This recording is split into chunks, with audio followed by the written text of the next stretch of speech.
Olá pessoal, e quando a gente pensou que a Argentina finalmente havia se decidido a respeito da aquisição do seu futuro vetor de defesa aérea, eles divulgam agora uma nota afirmando que não, isso ainda não está definido e que na verdade eles estão entre 5 opções diferentes.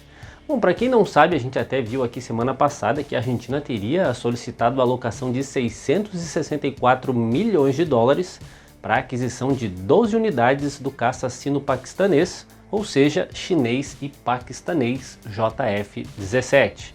E a confusão começa no fato de que no documento oficial que versa sobre as solicitações de recursos para o ano de 2022, havia essa solicitação que especificava exatamente qual seria a aeronave, e como eu mostrei para vocês aqui no vídeo anterior, a gente vê aí a solicitação de 664 milhões de dólares, no que eles chamam de Projeto de Aquisição de Sistemas de Armas JF-17 Bloco 3.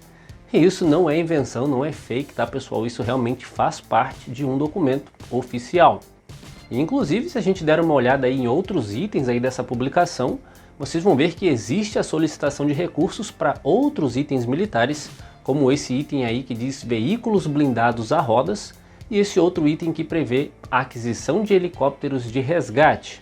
E em nenhum deles a gente vê a especificação de quais seriam esses veículos blindados ou de quais seriam esses helicópteros, diferentemente do que a gente vê no caso dos aviões de combate, que prevê especificamente o JF-17. Então dá para entender o motivo dessa confusão, não é mesmo? E para piorar ainda nessa nota do governo da Argentina, que a gente vai ver agora, em nenhum momento eles fazem uma correção ou até mesmo a publicação de uma errata, por exemplo, e o que a gente percebe é que há uma intenção de não querer admitir o erro. E essa nota diz exatamente o seguinte: o Ministério da Defesa informa que, por meio da Nota de Autorização de Operações de Crédito Público, solicitou a inclusão no orçamento de 2022 da autorização para a gestão de crédito de até 664 milhões de dólares para a aquisição de caças polivalentes, para fiscalização e controle do espaço aéreo. Da mesma forma, este ministério esclarece que não foi emitida a compra de aeronaves supersônicas de qualquer origem. Bom, até essa parte a gente pode dizer que está tudo ok, faz sentido, como eu falei para vocês no vídeo anterior. Isso era só uma solicitação de recursos, não era ainda a compra das aeronaves. Mas aí a nota fecha com esse trecho que complica tudo e praticamente volta à estaca zero, que é o seguinte: está em fase de avaliação técnico-econômica e financeira de 5 alternativas. Então a nota afirma que foi solicitado dinheiro, mas que ainda estão avaliando 5 aeronaves diferentes, apesar, repito, de terem deixado claro na solicitação inicial de que seria para a aquisição do JF-17. Então a única conclusão que a gente chega com isso é que houve um erro sim ao especificar o JF-17, mas o governo não admite o erro e não fez quaisquer correções. Bom, e agora com essa nota surgem vários questionamentos, e o primeiro deles, é claro, se refere a que aeronaves são essas que eles estariam avaliando. Como a gente já viu aqui, os argentinos têm sofrido bastante com a questão dos embargos do Reino Unido, ainda remanescente daquele conflito, a chamada Guerra das Malvinas Falklands. E com isso, eles têm tido muitas dificuldades em comprar essas aeronaves. Isso porque a grande maioria das opções viáveis no mercado tem componentes britânicos, assim como aconteceu após a escolha daquele jato leve sul-coreano, o FA-50 Golden Eagle, que já tinha sido escolhido pela Argentina há uns anos, e que acabou tendo sua venda negada por conter componentes britânicos, como o assento ejetável e os componentes do trem de pouso.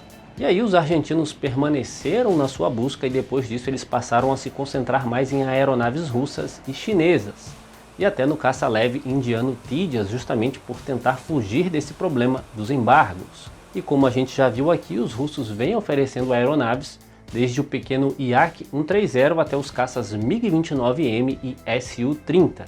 Então só aí já seriam 3 opções, apesar de que eu acho pouco provável de que os argentinos estejam avaliando aeronaves como o MiG-29 e menos ainda o grande e caro de manter Su-30. Agora já o caça indiano Tejas praticamente tem o mesmo tamanho, peso e velocidade máxima de Mach 1.6 do JF-17. mas ele tem uma carga útil maior, além de ter 8 hardpoints frente aos 7 do caça chinês, e ainda tem um radar AESA visto no geral como superior ao do JF-17. E um outro aspecto importante do modelo indiano é que, assim como o F-39 Gripen da FAB, ele foi também projetado com uma arquitetura de software aberta, o que permite a instalação de armas e equipamentos de várias origens, seja israelense, russa, europeia, indiana ou de onde for. E sem contar que o Tejas ainda tem um preço inferior declarado ali na casa dos 42 milhões de dólares por unidade, frente aos 50 milhões do JF-17, apesar de que o Tejas tem alguns componentes também de origem britânica, como a sonda de reabastecimento em voo e mais uma vez o assento ejetável. A empresa britânica Martin Baker domina esse mercado e, para vocês terem uma noção, todos os aviões da FAB equipados com assentos ejetáveis usam assentos Martin Baker, inclusive o Gripen EF. E até o JF-17, mesmo sendo um jato sino-paquistanês, também é equipado com esses assentos. Então fica difícil fugir disso. E é claro, que no caso do Tejas, tanto a sonda de reabastecimento quanto o assento ejetável, assim como no JF-17, são componentes que podem sim ser substituídos, mas isso levaria a um aumento nos custos e também atrasaria um pouco mais as entregas. Bom, mas o fato é que não se sabe então quais seriam essas 5 aeronaves que estariam sendo analisadas pelos argentinos, mas além do Tejas e do JF-17, certamente uma delas é o Yak-130, que é um jato leve russo utilizado para o treinamento avançado e também como uma plataforma leve de combate, e que, apesar de possuir uma boa carga de combate com 9 hardpoints e um preço atrativo de somente 15 a 20 milhões de dólares, e que ainda conta com assento ejetável de fabricação russa, por outro lado, é um jato subsônico e com um radar de categoria bem inferior. E uma outra opção também é o chinês L-15B, que também é um jato bimotor idealizado a princípio para o treinamento avançado, mas que é supersônico, sendo capaz de voar a Mach 1.4 e que, assim como os outros aviões que a gente viu aqui hoje, também possuem cockpits até bem moderno, com visor head-up display, telas de cristal líquido e controles de voo naquele padrão rotas. E assim como o Yak-130, ele também conta com 9 hardpoints e também tem um preço atrativo aí na casa dos 20 milhões de dólares, mas que também conta com um radar bastante limitado. Então, pessoal, segue a novela da escolha dos caças argentinos. Como eu falei agora há pouco, ainda não se sabe exatamente quais seriam essas 5 aeronaves que estariam sendo avaliadas, e não faz sentido então aquela especificação do JF-17 se ele ainda não é o escolhido. E também não faz sentido todo esse mistério de quais seriam essas 5 aeronaves.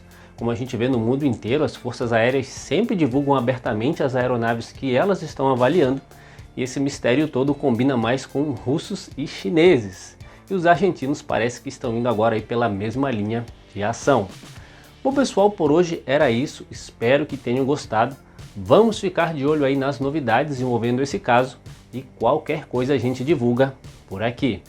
Na minha opinião, no final das contas, o JF-17 vai ser realmente a escolha dos argentinos, dentre as opções limitadas que eles têm, mas isso ainda se for solucionada a questão dos assentos ejetáveis. Bom, e se você gostou do vídeo, não esqueça de deixar aquele like pra gente. Se não conhecia o canal, não era inscrito, vai ali naquele botãozinho e se inscreva, e já aproveita e se inscreve lá no nosso novo canal. Siga também o canal Águias de Aço no Instagram e não deixe de conhecer a nossa loja. E lá você encontra miniaturas e também camisetas e quadros decorativos. Um forte abraço a todos vocês e até a próxima!